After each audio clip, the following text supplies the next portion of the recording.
এই ছোট মেয়েটি যখন হাতের মোজা খুলে এই ঘোড়াটাকে ধরে তখন এই ঘোড়াটা মাটিতে পড়ে যায় এবং সেখানে মারাও যায়। মানে এই মেয়েটার ভিতরে একটা অদ্ভুত পাওয়ার আছে।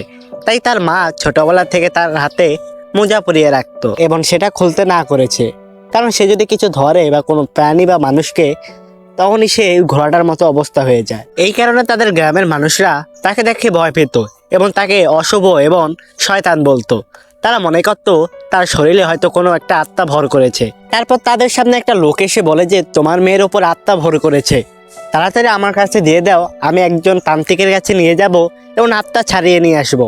হতাশ হয়ে তার মা একটা ডাক্তারের কাছে যায় এবং সে ডাক্তার একজন লোককে বলে এবং সে এমন একজনকে চিনে যে সে সব রোগের ওষুধ জানে। এরকম একজনের ঠিকানা দেয় তার মাকে, আর মেয়েটার নাম হলো ক্যালি আর মেয়েটার মার নাম হলো লিবা। ডক্টর এরকম একজনের সন্তান দেয় যে কিনা হাত ধরে সব সমস্যার সমাধান করতে পারে, মানে সে একজন তান্ত্রিকও।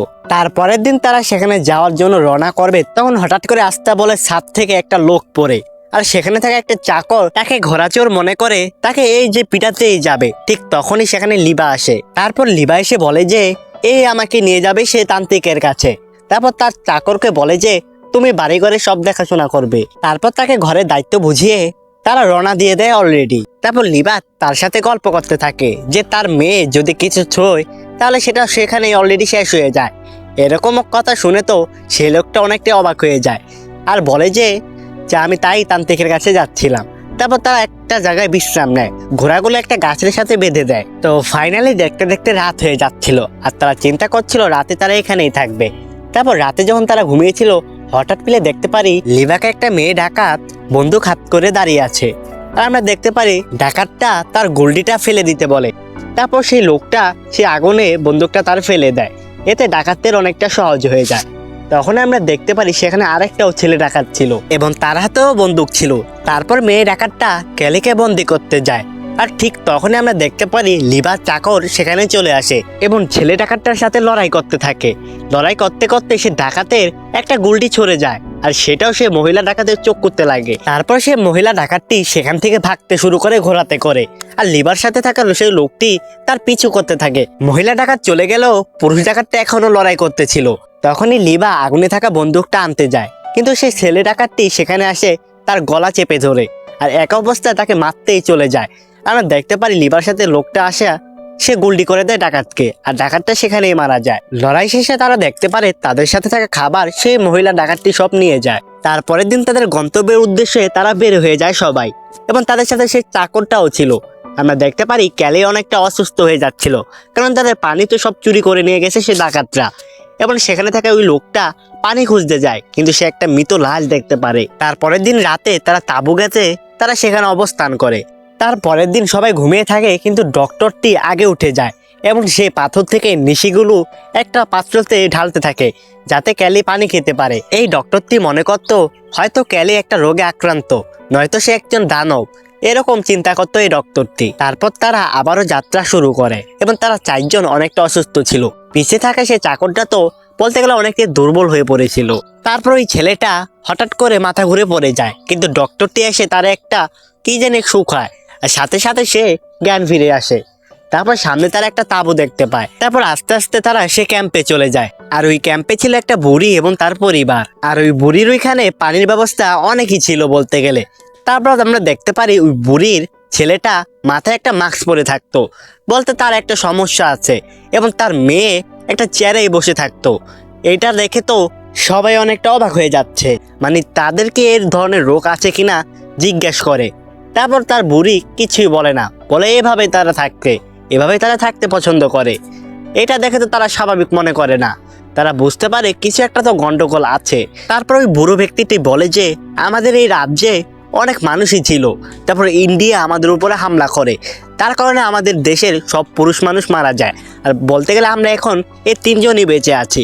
তারপর দ্বিতীয় আরেকটা যুদ্ধ শুরু হয়, যেখানে আমরা আমাদের রাজ্য ছেড়ে এখানে পালিয়ে এসেছি। এই কথাগুলো শুনে ডক্টর অনেকটা সন্দেহ করে। তারপর তাদের গাড়ির পিছে যায় এবং বুড়ির গাড়ির পিছে যেয়ে দেখতে পারে ভিতরে একটা বাচ্চাদের খেলনার জিনিস আছে, কিন্তু এখানে তো কোনো বাচ্চাই ছিল না।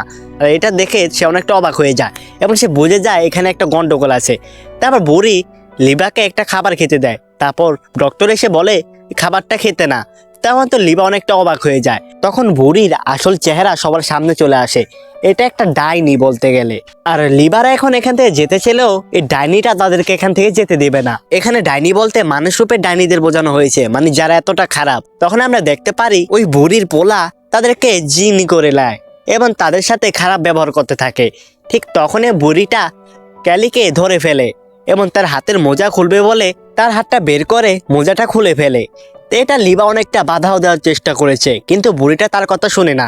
তারপর ক্যালির আঙ্গুলটা সে চষতে শুরু করে, কিন্তু লিবা অনেকটা বাধা দেওয়ার চেষ্টা করে। ঠিক তখনই আমরা দেখতে পারি বুড়ির কিছু একটা হয়ে যায়, কারণ ক্যালির আঙ্গুল তার মুখে দিয়েছিল। ঠিক তখনই লিবা তার মেয়েকে নিয়ে চলে যায়, কারণ বুড়িটি ক্যালির আঙ্গুল মুখে দিয়েছিল। ঠিক তখনই ইন্ডিয়ান এক সৈনিক এসে তার পোলাটাকেও সেখানে মেরে ফেলে অস্ত্র দিয়ে। এখানে কি ঘটছে লিবা কিছুই বুঝতে পারছিল না। তখন সে ইন্ডিয়ান সৈনিকটা আসে এবং বলে, আমি কিছুক্ষণ ধরে এখানে লুকিয়েছিলাম যাতে এদেরকে মারতে পারি।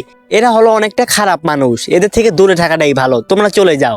তারপর তার মোজা নিয়ে তার মেয়েকে নিয়ে তারা চলে আসে। তারপরের দিন ইন্ডিয়ান সৈনিকটা আকাশে পাখি উঠতে দেখে এবং সে গুলটি করতে থাকে এবং দেখতে পারি হঠাৎ একটা পাখি নিচে পড়ে যায় এবং তারা সবাই মিলে রান্না করে খেতে থাকে। এবং তারা কিন্তু টানা 2 দিন না খেয়েছিল, কারণ ডাকাতটি তাদের খাবার নিয়ে চলে গেছিল। আর এই ইন্ডিয়ান সৈনিকটার নাম হলো উইল, যে কিনা খুবই ভালো ছিল। তখন ওই ডক্টরটা বলে, আমি কাউকে বিশ্বাস করব না। আর তখন ইন্ডিয়ান লোকটি বলে যে, আমি একজন জাদুকর। তারপর তার টুপি উঠে সবাইকে দেখায়। সে বলে যে, আমি একটা ভুল করেছিলাম, তাই আমার গুরু জাদুকর দানব সে আমাকে এই অবস্থা করেছে। এবং সে বলেছে যদি আমি কোনো ভয়ঙ্কর এক জাদুকরকে তার কাছে নিয়ে যেতে পারি তাহলে আমাকে সে ঠিক করে দেবে। আমি একজন সামান্য জাদুকর, কিন্তু আমার গুরু সাধারণ মানুষদেরকে অনেকটা অত্যাচার করে, যেটা আমি চাই না। আমি চাই আমার গুরু থেকে মানুষদের বাঁচাতে, আর সেটাও একটা বিশাল জাদুকরের মাধ্যমে। তারপর সে তার জাদু শক্তি দেখাতে শুরু করে। কিছু ধুলোকণা নিয়ে তার জাদুর মাধ্যমে হীরামতি করে দেয়, আর যেটা দেখার সাথে সাথে তো সবাই অনেকটা অবাক হয়ে যায়। কিন্তু সেখানে থাকা ডক্টরটা বলে যে, আমি এসব বিশ্বাস করি না, জাদু মধু বলতে কিছুই হয় না। এটা দেখার পর তো সে জাদুকরটা অনেকটা হাসি পায় আর একা একাই সামনে যেতে থাকে। তারপর তারা সামনে যেয়ে একটা নদী দেখতে পায়, আর যেটা দেখার পর তো তারা অনেকটা অবাক এবং খুশি হয়েছিল। তারা চিন্তা করে যে আজ রাতে তারা এখানেই থাকবে। কিন্তু আমরা দেখতে পারি সে চাকরটি ক্যালির সাথে খেলাধুলা করছিল, কিন্তু লিবা সেখানে গোসল করতেছিল। আর সেইটা আমরা দেখতে পারি সেই চাকরটি দেখছিল। আর এটা দেখার সাথে সাথে তার মনে একটু ভালোবাসা জেগে যায়, মানে সে লিবাকে পছন্দ করে। তো রাতের বেলা আমরা দেখতে পারি সে ডক্টরটি আর লিবা কথা বলছিল। লিবা বলছিল যে, আমার বাড়ির চাকরটা অনেক ভালো, আমার মেয়েকে অনেকবার বাঁচিয়েছে এবং সে আমার মেয়েকে অনেক যত্ন এবং ভালোবাসে। লিবাকে ডক্টরের সাথে কথা বলতে দেখে সে চাকরটি অনেকটা কান্না করতেছিল, কারণ সে তো লিবাকে পছন্দ করত। এবং সে কান্না করতে করতে এবং বলতে থাকে যে, আমি তোমাকে কখনোই পাবো না। তারপর তার মেয়ের সামনে যেয়ে সে তাকে যত্ন করতে থাকে। তারপরের দিন আমরা দেখতে পারি ওই চাকরটি কষ্ট না সহ্য করতে পারে তার দিলটা সে নিজের হাত দিয়ে উঠায় ফেলছে। এবং আমরা সেখানে জাদুকরও দেখতে পাই না, যেটার সাথে সাথে তো সে অনেকটা অবাক হয়ে যায় এবং লিবাকে সে ঘুম থেকে উঠায়। তারপর লিবাকে বলে যে চাকরটা নিজের হাতে সে নিজেকে মনে হয় খুন করে ফেলেছে। কিন্তু লিবা বলে যে, আমার মেয়ে কেলি কোথায়? তারপর তাকে খুঁজতে তারা বের হয়ে যায়। তারা জাদুকরকে দোষী ভাবছিল। তখন সামনে যেয়ে তারা একটা আস্তানা দেখতে পায়, যেটা কিনা সবে আগুন দিয়ে পুড়ে গেছে এবং সেখানে মানুষ এবং প্রাণী মৃত হয়ে পড়ে আছে। সেখানে তার মেয়েকে বসে থাকা দেখতে পায় এবং তার হাতে একটা টুপিও ছিল, যেটা কিনা সে জাদুকরের ছিল। তখনই তার মা বুঝে যায় যে তার মেয়ের কারণে সে জাদুকরটা মারা গেছে। তখন লিবা তার মেয়েকে নিয়ে সে নদীর পাড়ে চলে যায় এবং তার মেয়েকে চুবাতে শুরু করে।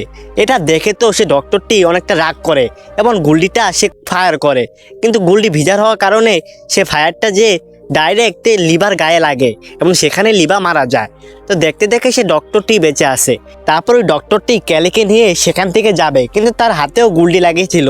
কাপড় দিয়ে হাত বেঁধে তারপর সে ক্যালিকে নিয়ে একটা গ্রামে চলে যায়। তাদের খবর জানি কে জানি গ্রামের মানুষকে আগেই দিয়ে দিছে, কারণ তারা ক্যালিকে মারতে চায়। ক্যালি বলে দানব, এইরকম একটা খবর তাদেরকে কে জানি আগেই দিয়ে গেছে। তখনই সে গ্রামের মোড়ল সেখানে চলে আসে এবং তাদেরকে বলে যে, তোমরা এখানে থাকো, কোনো সমস্যা নাই। এবং গ্রামের মানুষকে বলে, তোমরা চিন্তা করো না। কিন্তু তারা জানতো না তাদের সামনে আর একটা বড় বিপদ অপেক্ষা করছে। তারপর তাদেরকে একটা বাড়িতে থাকতে দেওয়া হয় এবং সেখানে ক্যালি ঘুমিয়েও ছিল, তার হাতে মুজোও ছিল। তখন ডক্টরটি ক্যালিকে নিয়ে চিন্তা করছিল, কিন্তু হঠাৎ সে মহিলা ডাকাতটা এসে তার মাথা বাড়ি দেয় এবং সে সেখানে অজ্ঞান হয়ে যায়। যখন সে ঘুম থেকে ওঠে সে দেখতে পায় সামনে সে ডাকাতটি এবং গ্রামের মেয়র এবং অন্য একটা লোক দাঁড়িয়েছিল, যেটা দেখার সাথে সাথে সে অনেকটা অবাক হয়ে যায়। গ্রামের লোকটি বলে যে লিভার সাথে আমার অনেকটা সম্পর্ক ছিল, যেটা লিভার ভেঙে ফেলে, আর যেটার কারণে এখন আমি লিভার ওপর প্রতিশোধ নিতে পারি। তারপর গ্রামের মোড়লটি বলে যে তোমাদের বাধা দিতে আমি 2টা ডাকাতকে পাঠিয়েছিলাম, তোমরা একটা ডাকাতকে মেরে ফেলেছো এবং একটাকে আঘাত করে ফেলেছো।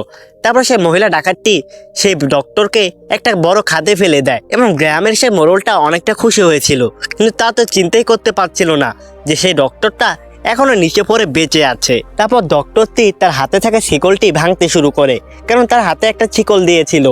তারপর সে উপরে উঠতে থাকে, যখন সে উপরে উঠতে থাকে ঠিক তখনই সেখানে লিবা চলে আসে, মানে লিবা এখনো বেঁচে আছে। তারপর আমরা দেখতে পারি যে আমার মেয়ে কোথায়, লিবা এগুলো বলতেছে। তারপর সে ডক্টরটি সেখান থেকে চলে আসে এবং সেখানে সে শত্রুদের আঘাত করতে থাকে, মানে মেরে ফেলতে থাকে। তারপর ডক্টরটি ধীরে ধীরে ঘরের ভিতরে যায় এবং ঘরের ভিতরে যেয়ে সে মহিলা ডাকাতকে মেরে ফেলে। তারপর সে যখন ক্যালিকে তার কোলে নেয় সে বেহুশ হয়ে পড়েছিল, কিন্তু সামনে সেই বৃদ্ধ লোকটা ছিল যে কিনা এক সময় চেয়ারে বসেছিল, কিন্তু হঠাৎ করে সে মাটিতে দাঁড়িয়ে পড়লো, যেটা দেখার সাথে সাথে ডক্টরটি মনে করছে এটা হয়তো কোনো শয়তান বা কোনো একটা দানব। তারপর ওই লোকটা তার সামনে এসে বলে যে আমি কোনো খারাপ লোক না। তারপর এই সুযোগ পেয়ে সে আবারও সে ডক্টরকে আঘাত করে, তারপর একটা পুতুল দিয়ে তার মুখের ওপর কিছু একটা জাদু করছিল, ঠিক তখনই সে গুলটি করে দেয় এবং সেই লোকটা সেখানে মরে যায়। ঠিক তখনই ক্যালি আবার সুস্থ হয়ে ওঠে। ডক্টর দেখে তো অনেকটা অবাক হয়ে যায়। তখন সেখানে লিবা চলে আসে এবং তার মেয়েকে জড়িয়ে ধরে। তারপর দেখতে দেখতে ক্যালি অনেকটা বড় হয়ে যায় এবং এখনো তার হাতে মুজোশে পড়ে থাকে, কারণ সে চায় না কারো ক্ষতি করতে। তো এই ছিল আজকের মুভি এক্সপেরিমেন্ট। আশা করি তোমাদের ভালো লেগেছিল। তো এই গল্পটা অনেকটা অদ্ভুতভাবে কাটলো। তো তোমাদের কাছে কেমন লাগে অবশ্যই তুমি কমেন্টে বলে যাবা। তো ভালো থাকো, খোদা হাফেজ।